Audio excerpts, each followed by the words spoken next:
একটা লোককে ফাঁসি দিতে গেলে কতগুলো নিয়ম কারণ আছে। খুবই গুরুত্বপূর্ণ কথা বলেছেন, কথাগুলো মনোযোগ দিয়ে শুনে যাবেন। আগে ওনার কথাগুলো শোনেন। একটা লোককে ফাঁসি দিতে গেলে কতগুলো নিয়ম কানুন আছে সেগুলো মানতে হবে, but that has not yet been followed by the জাজ অফ দ্য হাইকোর্ট ডিভিশন। কি কি নিয়ম আছে? নিয়ম হলো হাজিরা থাকতে হবে যে যার ফাঁসি হচ্ছে শেখ হাসিনা তাকে, আর ইট ইজ এ ফলস কি ফলস ফ্যাব্রিকেটেড মোটিভেটেড কি মিথ্যা মামলা করা হয়েছে।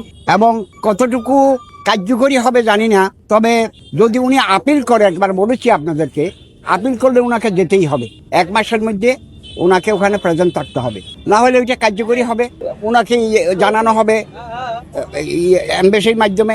এখন নিতেও পারে না নিতেও পারে, আমি সেটা বলতে পারবো না। মৃত্যুদণ্ড রায় হওয়ার পর কোর্টের আদালতের ভিতরের চত্বর